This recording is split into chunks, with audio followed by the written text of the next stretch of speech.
Hello everyone, my name is Mayank Jhunjhunwala and I am a BTech student at IIT Kanpur.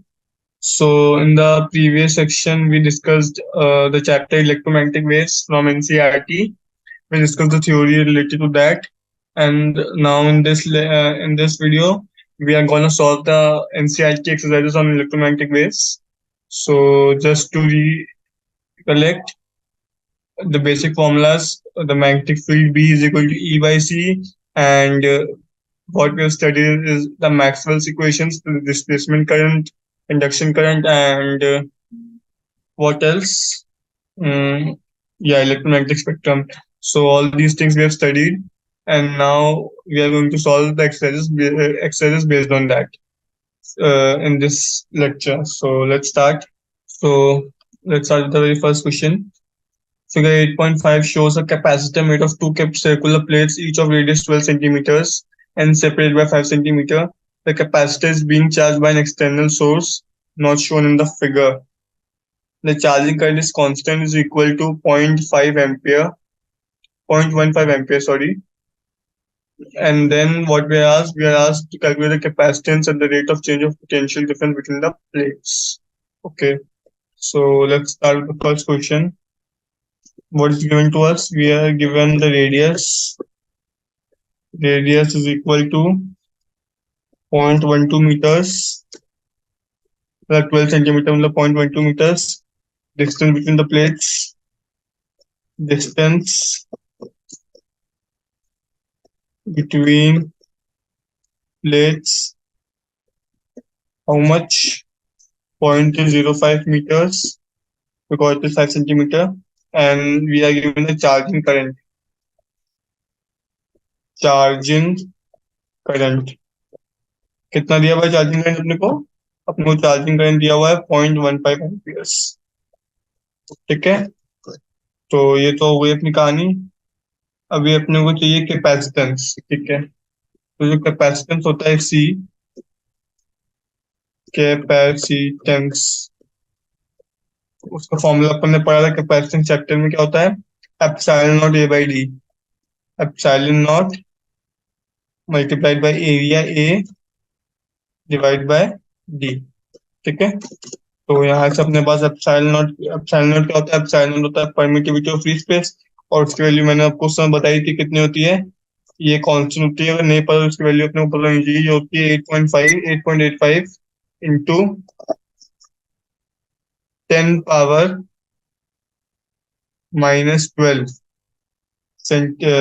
Coulomb square newton inverse metre inverse square, इसकी value होती है. तो this is the magnitude multiplied by area. Area कितना होगा? Area होगा pi r square. और radius अपने क्योंकि अपने को सर्कुलर प्लेट दी हुई है, सर्कल का एरिया होता है पाई आर स्क्वायर. अपने को रेडियस दिया हुआ 0.12, तो बस multiplied by pi multiplied by 0.12 का स्क्वायर. 0.12 का square divide by D, distance between plates कितना दिया हुआ है? 0.05 मीटर्स. ठीक है, तो यहाँ से अपन लोग कैपेसिटेंस के लिए सॉल्व करेंगे तो मेरे को फाइनल वैल्यू मिल जाएगी something around 80.032 into 10 power -12 farad, क्योंकि मेरे को पता है जो मेरा कैपेसिटेंस है वो फैरेड में होता है. इसको मैं काम करता हूँ, 10 पावर -12 पीको होता है, तो मैं इसको ऐसे लिख देता हूँ 80.032 पीको फैरेड्स. ठीक है, तो ये मेरा आंसर हो जाएगा कैपेसिटेंस का. ठीक है, फिर मुझसे क्या पूछा? फिर मुझसे पूछा obtain the displacement current across the plates. Displacement current पूछा है ना मुझसे. ठीक है, तो सबसे पहले तो मुझे चार्ज निकालना पड़ेगा. नहीं नहीं, डिस्प्लेसमेंट करंट क्या होता है? मैंने आपको बताया था ना, डिस्प्लेसमेंट करंट क्या होता है. डिस्प्लेसमेंट करंट होता है due to flow of electric field. मतलब D Q by D T होता है बेसिकली, मैंने आपको बताया था ये. फिर मैंने बताया d Q by D t is equal to epsilon not d phi by D t, ये बताया था. तो d Q by D t, क्योंकि यहाँ पे फ्लक्स तो अपन बात कर नहीं सकते, तो अपने को कुछ ना कुछ करके D Q by D T निकालना पड़ेगा. अगर अपन ने D Q by D T निकाल दिया तो वही अपना डिस्प्लेसमेंट करंट हो जाएगा, लेकिन इसके लिए अपने को dq बाई dt चाहिए, क्योंकि यहाँ पे कैपेसिटेंस दिया हुआ है ना। तो Q होता है अपना CV, C कांस्टेंट है तो आ गया। Q होता है CV, तो d of CV by dt, C constant, तो C को multiply by dV by dt। अपने को dV बाई dt चाहिए। dV बाई dt कैसे निकलेगा? हम अच्छा तुमने, अच्छा अपने को dQ बाई dt दिया हुआ है 0.15 एम्पेयर, ठीक है, तो इसको 0.15 एम्पेयर की इक्वेट कर देते हैं। फिर क्या हो जाएगा? यहाँ से अपना dV बाई dt निकल जाएगा। यहाँ से अपना dV बाई dt कितना निकलेगा? dV बाई dt हो जाएगा 0.15 डिवाइड बाई C। C कितना है आपने निकाला है? 80.032 पिको फैरेड। 80.032 पिको फैरेड, ठीक है। तो यहाँ से मेरे पास dV बाई dt कितना आ जाएगा? यहाँ से मेरे पास dV बाई dt आ गया, इसको मैं जब करूंगा डिवाइड, जो हो जाएगा 1.87 मल्टीप्लाइड बाई 10 पावर 9 वोल्ट पर सेकेंड, वोल्ट्स पर सेकेंड, ठीक है। तो ये तो हो गया। फिर मुझसे क्या बोला है? डिस्प्लेसमेंट करंट मैंने बता ही दिया, displacement current is same as conduction current across the plates. ये मैंने आपको उस समय बताया था, क्योंकि इस केस में इलेक्ट्रिक फील्ड की वजह से डिस्प्लेसमेंट करंट आएगा, और चार्जेस फ्लो नहीं रहा, डिस्प्लेसमेंट करंट कंडक्शन करंट एक ही हुआ, 0.15 एम्पीयर डिस्प्लेसमेंट करंट हो गया अपना। मतलब अपने क्वेश्चन में दिया हुआ है बेसिकली। फिर मुझसे बोला इस Kirchhoff's first rule junction rule valid at each plate of the capacitor. हाँ, किरचॉफ्स रूल तो वैलिड होगा provided that we take the sum of conduction and displacement for current. मतलब किरचॉफ्स लॉ क्या होता है? किरचॉफ्स लॉ होता है कि आपको एक पॉइंट से निकलने वाले सभी करंट का सम जीरो करना है। तो अगर आप सब करंट नहीं लोगे तो ऑब्वियसली बात है जंक्शन रूल नहीं लग पाएगा। ऑब्वियसली बात है, अगर आप सम ऑफ कंडक्शन और डिस्प्लेसमेंट करंट लोगे तभी आपका किरचॉफ्स रूल वैलिड है। और कंडक्शन करंट क्या होगा? Conduction current displacement current same होगा इसके से, ठीक है, क्योंकि अपने को कुछ फ्लक्स फ्लक्स निकालने के लिए इन्फॉर्मेशन भी नहीं दे रखी है।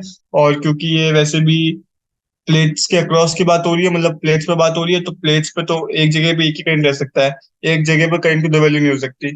तो यहाँ पे डिस्प्लेसमेंट करंट और कंडक्शन करंट की वैल्यू सेम है, वो है 0.15 एम्पियर।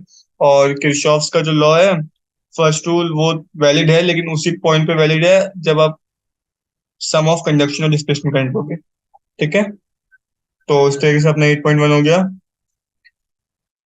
चल उसका आंसर देता हूँ सी पार्ट का। सी पार्ट का आंसर है yes, provided that we take sum of conduction and displacement current. Sum of conduction and displacement currents, ठीक है। तो ये कहानी थी। अब चलते हैं नेक्स्ट क्वेश्चन पे, क्वेश्चन नंबर 2 पे। क्वेश्चन नंबर 2 में क्या बोला है? A parallel plate capacitor made of circular plates, each of radius 6 centimeters, has a capacitance 100 picofarad. The capacitor is connected to a 230-volt AC supply with an angular frequency of 300 radian per second. What is the RMS value of conduction current?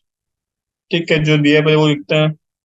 अपने को दिया हुआ है radius, radius तक दिया हुआ है, radius अपने को दिया हुआ है 6 सेंटीमीटर। तो 6 सेंटीमीटर कितना हो जाएगा? ये हो जाएगा 0.06 मीटर, ठीक है। फिर मुझे बोला है कैपेसिटेंस, कैपेसिटेंस कितना हो जाएगा? कैपेसिटेंस दिया हुआ है 100 पिको फैरेड, 100 पिको फैरेड। तो ये कितना हो जाएगा? ये हो जाएगा 100 मल्टीप्लाइड बाई 10 पावर -12 फैरेड, ठीक है। फिर मुझे दिया हुआ है वोल्टेज, कितना दिया हुआ है voltage? 230 volts.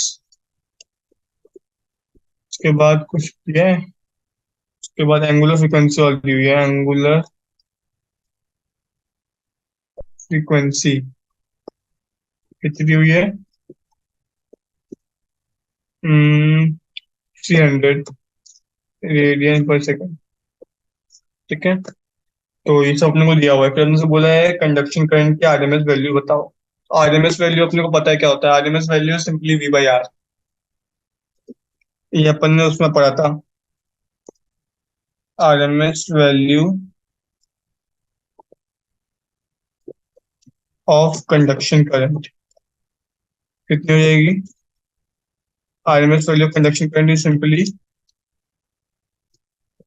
We divide by resistance, लेकिन इस केस में कैपेसिटेंस है तो इस केस में अपन लोग लिखेंगे X C, where X C is capacitive impedance. और अपन लोग एक्सी को डिफाइन कैसे करेंगे? X C is nothing but equal to 1/ओमेगा सी, 1/ओमेगा सी। ठीक है, तो इस तरीके से मैं कंडक्शन करंट की आरएमएस वैल्यू निकालूंगा। तो ये कितना हो जाएगा? ये हो जाएगा इक्वल टू 1/ओमेगा। कितना दिया हुआ है? ओमेगा दिया हुआ है अ, अच्छा, 1/एक्स है, 1/ओमेगा से, तो ओमेगा शिफ्ट हो जाएगा, तो बेसिकली हो जाएगा V ओमेगा C। ठीक है, V ओमेगा C। तो ये कितना हो जाएगा? V मुझे दिया हुआ है 230, ओमेगा मुझे दिया हुआ है 300, और C है 100 पिकोफैरड। 100 मल्टीप्लाइड बाई 10⁻−12। तो यहाँ से मेरे पास जो मेरी कंडक्शन करंट की आरएमएस वैल्यू है वो आ जाएगी 6.9 माइक्रो एम्पियर्स। 6.9 micro amperes, 10⁻−6। ठीक है, एम्पियर्स। तो ये हो जाएगा मेरी RMS value of conduction current. फिर क्या बोलता हूँ, अगले पेज पे चलता हूँ। फिर मुझे क्या निकालने को बोला है? फिर मुझे बोला है what is the conduction current equal to displacement current. इस केस में क्या कंडक्शन का डिस्प्लेसमेंट बराबर होगा? ऑब्वियसली बराबर होगा, वही केस है, सेम केस है, कंडक्शन करंट और डिस्प्लेसमेंट करंट बराबर होगा। फिर क्या बोला? Determine the amplitude of magnetic field at a point 3 centimetre from the axis between the plates. ठीक है, हो जाएगा ये भी। अपने को पता है जो मैग्नेटिक फील्ड भी होती है सर्कुलर केस में, उसका फॉर्मूला होता है μ0I divide by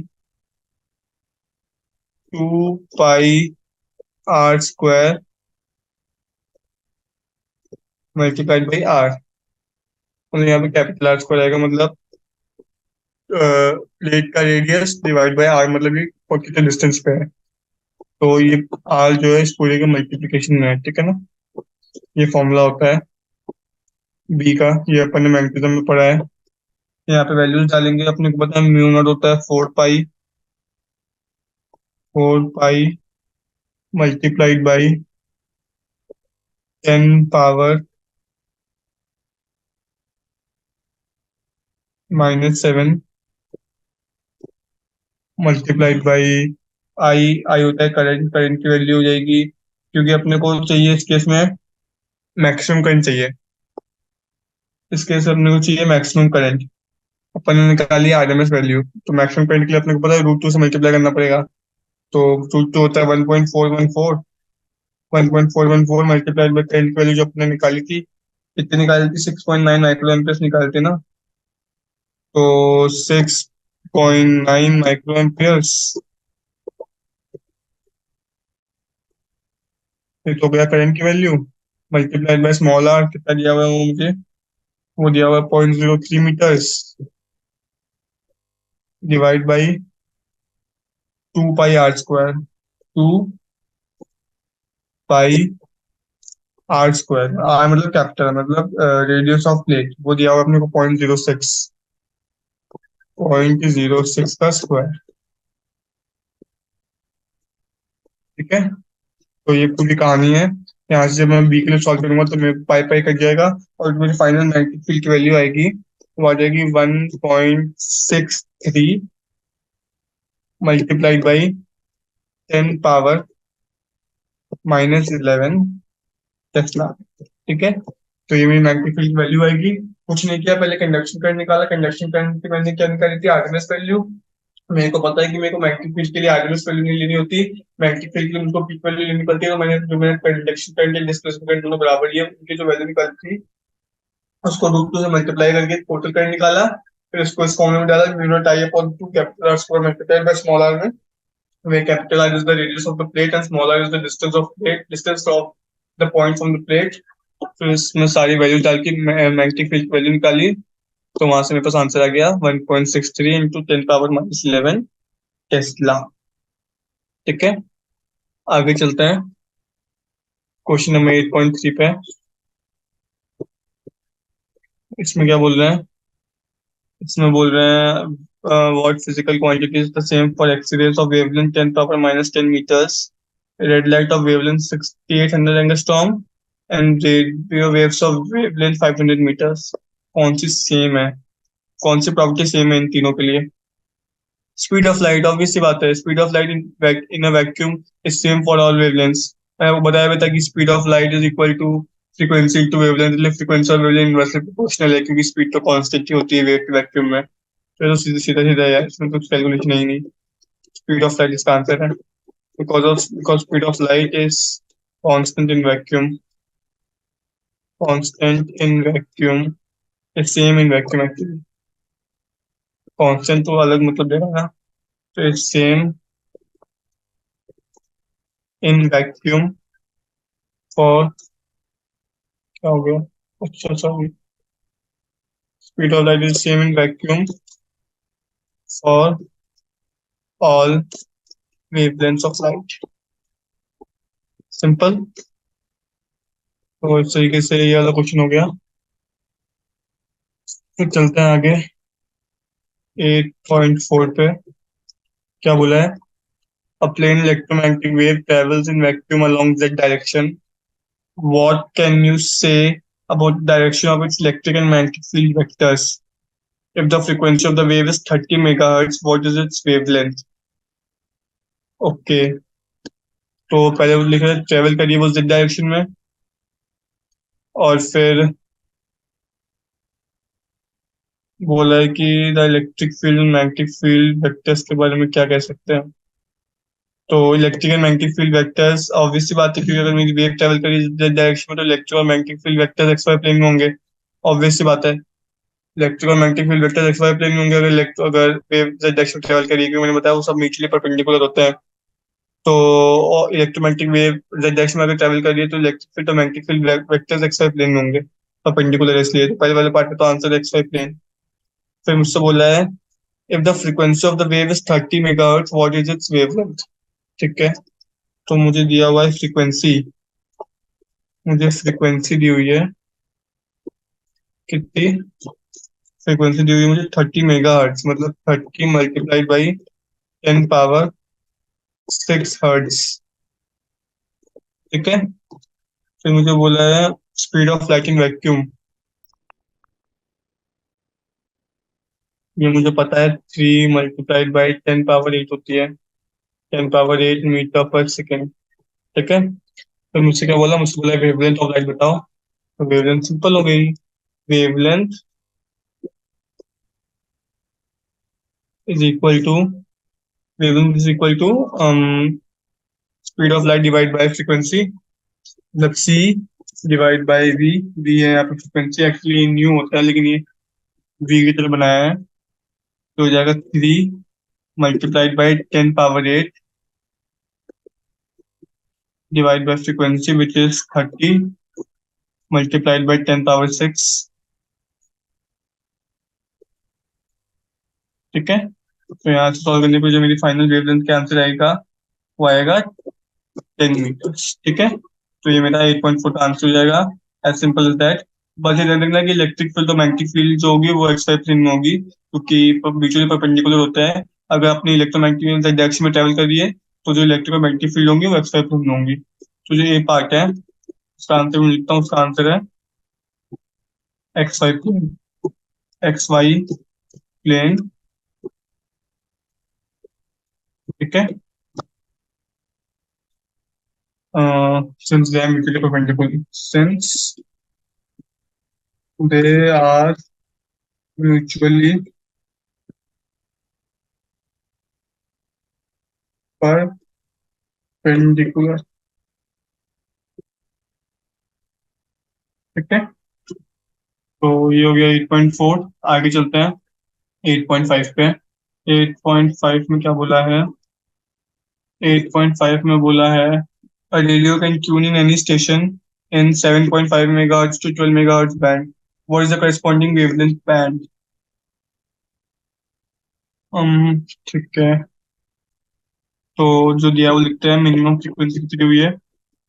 minimum frequency दी हुई है 7.5 मेगाहर्ट्ज, मतलब 7.5 मल्टीप्लाइड बाई 10 पावर 6 हर्ट्ज। ठीक है, ये मिनिमम फ्रीक्वेंसी। फिर मुझे दी हुई है मैक्सिमम फ्रीक्वेंसी। मैक्सिमम फ्रीक्वेंसी कितना दिया हुआ है? मैक्सिमम फ्रीक्वेंसी मुझे दी हुई है 12 मेगाहर्ट्ज, मतलब 12 मल्टीप्लाइड बाई 10 पावर 6 हर्ट्ज। ठीक है, फिर मिनिमम मैक्सिमम की बात हो गई। फिर मुझको स्पीड ऑफ लाइट पता रहती है, तो मैं वो भी लिख देता हूँ। स्पीड ऑफ लाइट कितनी होती है? Speed of light 3 multiplied by 10 power 8 metre पर सेकेंड। ठीक है, ये होगी स्पीड ऑफ लाइट। अब मुझसे पूछिए करस्पॉन्डिंग वेवलेंथ रेंज बताओ, तो मैं दोनों के लिए वेवलेंथ कैलकुलेट कर लेता हूँ। मैक्सिमम के लिए मिनिमम के लिए वो मेरी वेवलेंथ रेंज हो जाएगी। तो लैम्डा मतलब वेवलेंथ, सबसे पहले कैलकुलेट करता हूँ मैक्सिमम कितना होगा, जिसके लिए फ्रीक्वेंसी मिनिमम होगी उसके लिए वेवलेंथ मैक्सिमम, क्योंकि इन्वर्सली प्रोपोर्शनल होता है। तो हो जाएगा 3 multiplied by 10 power 8 c divide by minimum frequency, मतलब 7.5 multiplied by 10 power, sorry 10 power 6। ठीक है, 7.5 मल्टीप्लाई 10 पावर 6, तो ये यहाँ से आ जाएगा 40 मीटर्स। ठीक है, समझ लिया। Will calculate the wavelength minimum, तो वेवलेंथ मिनिमम आ जाएगा 3 multiplied by 10 power 8 divide by maximum frequency, मतलब 12 मल्टीप्लाइड बाई 10 पावर 6। तो यहाँ से कितनी आ जाएगी? यहाँ से आ जाएगी 25 मीटर। ठीक है, तो इससे सॉल्व करेंगे तो अपनी रेंज ऑफ वेवलेंथ कितनी आ गई? रेंज आ गई अपने पास 25 मीटर से 40 मीटर्स। ठीक है, तो ये मेरा आंसर होगा। कुछ नहीं किया मैंने, मैक्सिमम फ्रीक्वेंसी निकाली, मिनिमम फ्रीक्वेंसी दी हुई थी मुझे, मतलब दोनों दोनों मैंने स्पीड ऑफ लाइट डिवाइड करके वेवलेंथ मिनिमम मैक्सिमम निकाल दी, ये मेरी रेंज थी। लेकिन एक बात ध्यान रखना, मैक्सिमम फ्रीक्वेंसी के लिए मिनिमम वेवलेंथ आएगी, मिनिमम फ्रीक्वेंसी के लिए मैक्सिमम वेवलेंथ आएगी। क्यों? क्योंकि स्पीड ऑफ लाइट सेम है, तो ये दोनों इन्वर्सली प्रोपोर्शनल होते हैं। ठीक है, तो ये चीज होती है। फिर आगे चलते हैं 8.6 पे।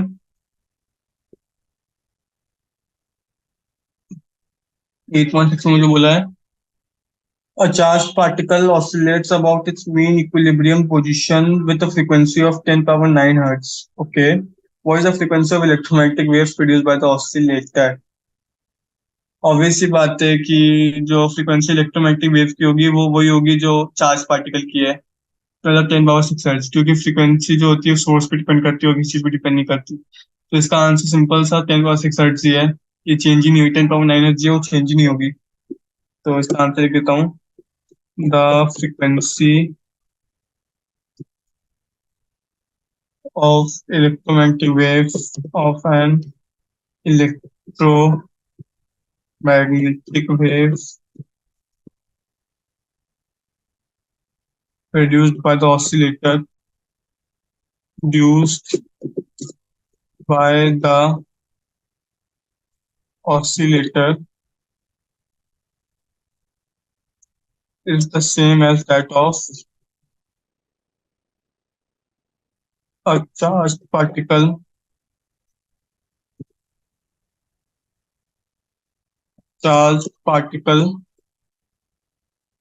oscillating about its mean position, oscillating about its mean position. That is कितना? 10 पावर, तो दिया हुआ 9, दिया हुआ है ना 9 x. Simple question, frequency source में वो चेंज ही नहीं होगी, तो ये तो सिंपल क्वेश्चन था बहुत ज्यादा ही। आगे चलते हैं 8.7 पे। 8.7 में मुझे बोला है, a charged particle oscillating about its mean position with a frequency of 10 power 9 hertz. Okay, what is the frequency of electromagnetic waves produced by the oscillator? 8.7 थोड़ा सा ट्रिकी है, चलो करते हैं। क्या बोल रहे हैं, पहले ढंग से पढ़ो। The amplitude of a magnetic field of part of a harmonic electromagnetic wave in a vacuum is this much. What is the amplitude of electromagnetic? What is the amplitude of electric field for the wave? अच्छा, ये तो tricky भी नहीं है, ये तो वापस simple question है यार। पहले जो दिया हुआ है वो लिखो। एम्पलीट्यूड, सिंपल सा फॉर्मूला लगाना है। एम्पलीट्यूड ऑफ मैग्नेटिक फील्ड कितना दिया हुआ है? एम्पलीट्यूड ऑफ मैग्नेटिक फील्ड दिया हुआ है। मैग्नेटिक फील्ड कितना दिया हुआ है? ये दिया हुआ है अपने को 510 nano Tesla. 510 nano Tesla. Nano कितना होता है? नैनो तो 10 पावर, नैनो 10 पावर -9 हो जाएगा। 510 मल्टीप्लाइड बाई 10 पावर -9 टेस्ला, ठीक है। उसके बाद मुझे क्या बोला, उसके बाद स्पीड ऑफ लाइट मुझे पता ही होती है। Speed of light in vacuum, ये स्पीड ऑफ लाइट जो मैं बता रहा हूँ, ये लाइट वैक्यूम में होती है, ठीक है ना। या एयर में भी बोल सकते हैं। कितनी होती है पता ही है, 3 × 10 पावर 8 मीटर पर सेकेंड, ठीक है। अपने को चाहिए एम्पलीट्यूड ऑफ इलेक्ट्रिक फील्ड। ये चाहिए ना अपने को। हाँ simple, amplitude of electric field, फिर कितना हो जाएगा? ये मैंने आपको बताया था, B is equal to E by C होता है। ई हो जाएगा बी इंटू सी। ई हो जाएगा बी, मतलब B naught amplitude of magnetic field multiplied by C. तो यहाँ से कितना आ जाएगा? बी नॉट मुझे दिया हुआ है 510 नैनो टेस्ला, मतलब 510 multiplied by 10 power -9 multiplied by C. C कितना है? 3 × 10 पावर 8, ठीक है। तो यहाँ से मेरे पास एम्पलीट्यूड की फाइनल वैल्यू आ जाएगी। कितनी आ जाएगी? इसको मल्टीप्लाई करने पे आ जाएगा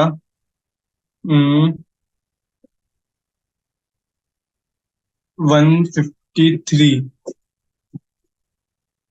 इसको कैलकुलेटर से कर लेना चाहे, न्यूटन पर कूलम, जो मेरी इलेक्ट्रिक फील्ड की यूनिट होती है। कुछ नहीं है, सिंपल फॉर्मूला लगाया मैंने और कुछ भी नहीं किया। B is equal to E by C वाला, फिर E is equal to B into C हो गया, दोनों को मल्टीप्लाई किया और मेरे पास मेरा फाइनल आंसर आ गया। सिंपल। आगे बढ़ते हैं क्वेश्चन नंबर 8 पे। तो 8.8 में मुझे क्या बोला है? 8.8 में मुझे बोला है, suppose that the electric field amplitude of electromagnetic wave is this much and that its frequency is this much. Determine this and this, find the expressions for E and B. जो दिया है वो लिखो पहले, ये थोड़ा सा लंबा क्वेश्चन है। इलेक्ट्रिक फील्ड दिया हुआ है, इलेक्ट्रिक फील्ड का मैग्नीट्यूड कितना दिया हुआ है? ये मुझे दिया हुआ है 120 न्यूटन पर कूलम। फिर मुझे दिया हुआ है frequency of source, frequency of source दी हुई है। ये दिया हुआ है मुझे 50 मेगाहर्ट्ज। 50 मेगाहर्ट्ज। ये कितना हो जाएगा? ये हो जाएगा 50 मल्टीप्लाइड बाई 10 पावर 6 हर्ट्ज। वापस स्पीड ऑफ लाइट तो मुझे पता ही है। तो उससे पहले सबसे पहले मैं मैग्नीट्यूड ऑफ मैग्नेटिक फील्ड निकाल लेता हूँ। मैग्नीट्यूड ऑफ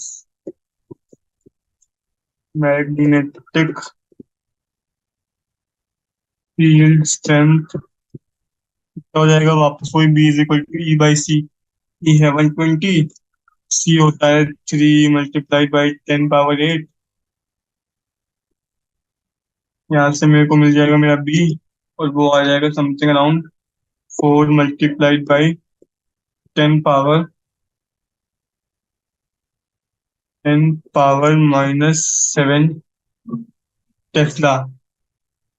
तो ये कितना हो जाएगा? ये हो जाएगा 400 नैनो टेस्ला। 400 नैनो टेस्ला कैसे हुआ? मैंने दो जीरो से मल्टीप्लाई किया, वो 10 पावर -2 से भी मल्टीप्लाई करना पड़ेगा, तो 10 पावर -9 वो जाएगा नैनो टेस्ला। ठीक है, तो magnitude of magnetic field strength निकाल लिया। फिर मुझे एंगुलर फ्रीक्वेंसी दी हुई है ओमेगा। ओमेगा को मैं लिख सकता हूँ क्या? ओमेगा को मैं लिख सकता हूँ 2 पाई मल्टीप्लाई बाय फ्रीक्वेंसी। यहाँ से मेरे को फ्रीक्वेंसी मिल जाएगी। फ्रीक्वेंसी फ्रीक्वेंसी भी दी हुई है, ओमेगा मिल जाएगा, equal to 2 pi multiply by frequency दी हुई है 50 मेगाहर्ट्ज, मतलब 50 मल्टीप्लाइड बाई 10 पावर 6 हर्ट्ज। तो यहाँ से सॉल्व करने पे मेरे को ओमेगा की वैल्यू मिल जाएगी। कितनी मिलेगी? ये मिल जाएगी 3.14 मल्टीप्लाइड बाई 10 पावर 8 रेडियंस पर सेकेंड। ठीक है, तो ये मिल जाएगी मेरे को ओमेगा की वैल्यू। मैंने ओमेगा निकाल लिया, मैंने मैग्नीट्यूड और मैग्नेटिक फील्ड स्ट्रेंथ निकाल ली। और क्या बचा? तो मुझसे पूछा है के एन लैम्डा। तो के तो मुझे पता है, कि पहले लैम्डा निकाल देता हूँ। पहले लैम्डा होती है वेवलेंथ। वेवलेंथ हो जाएगी C/V, तो वो हो जाएगी 3 multiplied by 10 power 8 divide by frequency. कितनी निकाली मैंने? फ्रीक्वेंसी दी हुई है मुझे 50 मल्टीप्लाइड बाई 10 पावर 6। तो यहाँ से मेरे पास वेवलेंथ की वैल्यू आ जाएगी 6 मीटर्स। फिर मुझसे पूछा है के होता है मेरा वेव नंबर, आ गया। तो वो हो जाएगा 2 pi by lambda. 2 pi by wavelength, wave number बोलते हैं ना इसको, अभी मैंने बताया था आपको जब मैं चैप्टर एक्सप्लेन किया था प्रीवियस वीडियो में। तो हो जाएगा 2 पाई डिवाइड बाई वेवलेंथ, जो मैंने निकाली 6 मीटर्स। तो यहाँ से आ जाएगा समथिंग अराउंड 1.05, और इसकी यूनिट होती है रेडियन पर मीटर। ये ध्यान रखना इसकी यूनिट। ठीक है, तो जो मुझे ए पार्ट में बोला था वो सब तो मैंने निकाल लिया। फिर मुझसे बी पार्ट में क्या बोला है? Find expression for E and B, मतलब वही इक्वेशन निकालनी है आपको। इक्वेशन क्या हो जाएगी? E is equal to, general form क्या होता है मैंने बताया था, E naught sine omega T minus K Z, या K Z minus omega T इस फॉर्म का। तो K x minus omega T, general form लिख दिया मैंने। तो अभी लिखते हैं, यहाँ पे क्या हो जाएगा? यहाँ पे E is equal to E not. E not कितना है? ई नॉट मैंने निकाला है, मैग्नीट्यूड ऑफ ने दिया हुआ है मुझे 120, रहेगा 120 साइन, साइन छोटा कर देता हूँ, साइन के एक्स माइनस ओमेगा टी। के है 1.05 एक्स, क्योंकि मेरे को क्वेश्चन में दिया हुआ है कि जो मेरी वेव है वो मुझे नहीं दिया हुआ कहाँ पे ट्रेवल कर रही है। हाँ, तो फिर मैं एक्स लेके चल रहा हूँ, क्योंकि मैं जनरल मान रहा हूँ, क्योंकि मेरे क्वेश्चन में दिया हुआ नहीं है, इसलिए मैं के एक्स में लेके चल सकता हूँ। माइनस ओमेगा टी, ओमेगा मैंने कितना निकाला? ओमेगा मैंने निकाला है 3.14 10 पावर 8। 3.14 multiplied by 10 power 8। ठीक है, ओमेगा टी, ये हो जाएगा मेरा ई। और ऑब्वियस सी बात है, क्योंकि मेरी जो वेव है इसको मैंने माना है कि वो एग्जैक्ट में ट्रेवल कर रही है, मैंने के एक्स लिया है। तो मेरी जो ई और बी होंगे वो एग्जैक्ट में ट्रेवल कर नहीं सकते, उनको वाई और जेड में करना पड़ेगा। तो इसको मैं वाई में करवा देता हूँ। ठीक है, क्योंकि मेरे को क्वेश्चन में कुछ स्पेसिफाई नहीं है, इसलिए मैं इसको वाई में करवा रहा हूँ। मैं इसको जेड में भी करवा सकता हूँ, एक्स में भी नहीं करवा सकता, क्योंकि मैंने के एक्स ले लिया। के एक्स ले लिया मतलब मेरी वेव एक्स डायरेक्शन में ट्रेवल कर रही है, तो मेरी ई और बी तो कम से कम एक्स डायरेक्शन में नहीं ही होगी। तो वो ई के लिए मैंने ले लिया जे, बी के लिए मैं ले लूंगा जेड, मतलब के। तो बी के लिए क्या हो जाएगा? बी के लिए सिमिलर वे में B is equal to B not.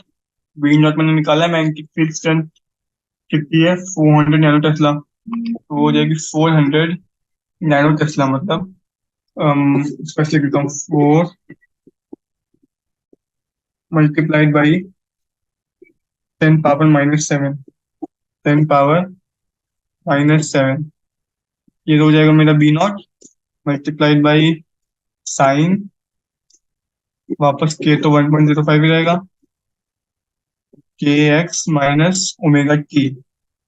Omega भी वही 3.14 मल्टीप्लाइड बाई 10 पावर कितना था, 8 टी। ठीक है, बस इसकी डायरेक्शन जो है परपेंडिकुलर हो जाएगी, तो वो हो जाएगी के कैप के लॉन्ग। यहाँ पे मैं कैप बना देता हूँ। ठीक है, तो इस तरीके से मैंने ये और भी निकाला। बस इतना देखना कि अगर आपने यहाँ पे एक्स लिया है तो यहाँ पे जे और के ही आएंगे, या के और जे भी आ सकते हैं, डिपेंड्स ऑन यू, क्योंकि क्वेश्चन में कुछ स्पेसिफाइड नहीं है। बाकी के ओमेगा टी वगैरह की वैल्यू मैंने निकाली है, और फिर मैंने इस क्वेश्चन में डाल दी। जनरल फॉर्म ये होता है, बस ये ध्यान रखना। ठीक है, उसके बाद आगे चलते हैं। तो क्वेश्चन नंबर 8.9 में मुझसे क्या बोला है? क्वेश्चन नंबर 8.9 में मुझसे बोला है, the terminology of different parts of electromagnetic spectrum is given in the text. Use the formula E is equal to h nu. ये क्वांटम एनर्जी में अपन लोग पढ़ते हैं वैसे भी। दिया हुआ भी है for energy of a quantum of radiation, that is photon, and obtain the photon energy in units of electrovolt for different parts of the electromagnetic spectrum. Okay. In what way are the different scales of photon energies that you obtain related to the source of electromagnetic radiation? ठीक है, तो पहले तो मुझे जो use करने को दिया है वो मैं लिखता हूँ। E is equal to h nu. मैं लिख सकता हूँ एच सी बाय लैम्डा, मतलब वेव। ठीक है ना, क्योंकि मुझे पता है जो मेरी फ्रिक्वेंसी होती है वो स्पीड डिवाइड बाय वेवलेंथ होती है। तो मेरे को एच की वैल्यू पता होती है, कांस्टेंट होता है एच। एच की वैल्यू होती है 6.634 multiplied by 10 power minus 34। 10 power minus 34 multiplied by C भी मुझे पता होता है, 3 into 10 power 8 divide by wavelength. अब मुझे अलग अलग केस में वेवलेंथ लेनी पड़ेगी और फिर सॉल्व करना पड़ेगा। तो एक काम होता है, मैं एक बार यहाँ पे वेवलेंथ लिखने देता हूँ। ठीक है, मुझसे और कुछ बोला क्वेश्चन में? ये तो मेरा आंसर आएगा जूल्स में। ऑब्वियस सी बात है कि मैंने एच लिया स्टैंडर्ड यूनिट में, सी लिया स्टैंडर्ड यूनिट में, लेकिन मेरे को इन्होंने बोला है कि मेरे को आंसर चाहिए मेरा इलेक्ट्रो वोल्ट्स में। तो इसको इलेक्ट्रो वोल्ट्स में कैसे कन्वर्ट करूंगा? ध्यान रखना, कभी भी जूल्स को इलेक्ट्रो वोल्ट्स में कन्वर्ट करना हो तो अपन लोग एक ई मतलब इलेक्ट्रॉन के साथ ही डिवाइड कर देते हैं। तो अपने पास क्या हो जाएगा? अपने पास हो जाएगा 6.6 multiplied by 10 power minus 34 multiplied by C, मतलब 3 multiplied by 10 power 8 divide by E, मतलब इलेक्ट्रॉन का मल्टीप्लाइड बाई 10 पावर माइनस 19। ठीक है, मल्टीप्लाइड बाई जो भी मेरी वेवलेंथ होगी। अब जो मेरा इसका आंसर आएगा ना, एक मिनट, सॉरी,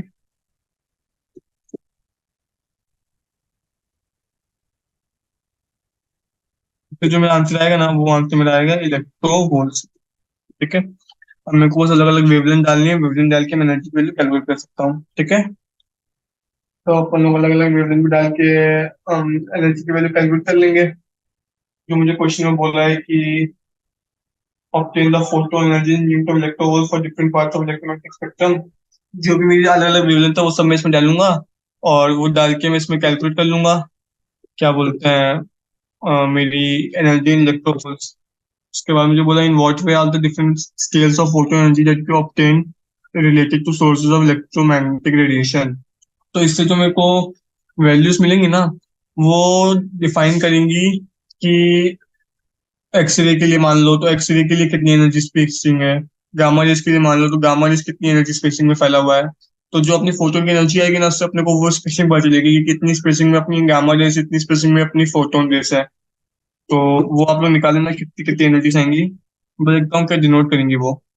तो वो डिनोट क्या करेंगी? The photon energies, the photon energies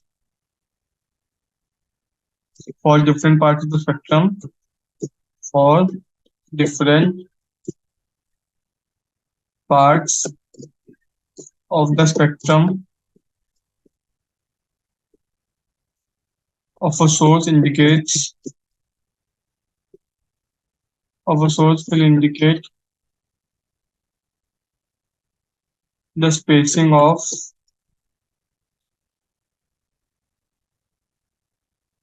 relevant energy levels.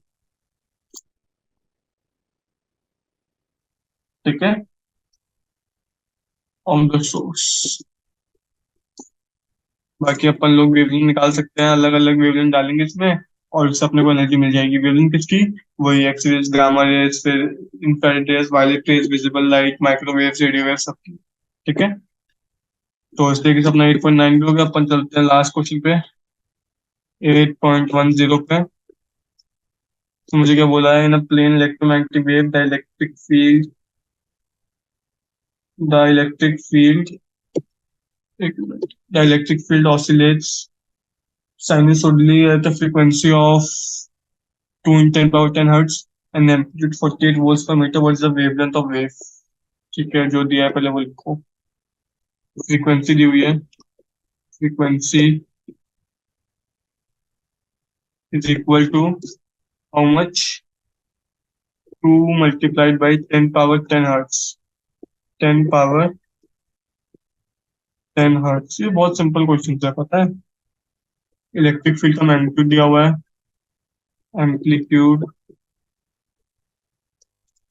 Of electric field कितना दिया हुआ है? ये दिया हुआ है 48 वोल्ट्स पर मीटर, 48 वोल्ट्स पर मीटर। स्पीड ऑफ लाइट मुझे पता ही है। उससे पहले मैं वेवलेंथ निकालता हूँ जो मुझे बोला है। वेवलेंथ कितनी हो जाएगी? वेवलेंथ होती है स्पीड ऑफ लाइट, मतलब 3 × 10⁻8 डिवाइड बाई अपनी फ्रीक्वेंसी जो कि दी हुई है 2 × 10⁻10।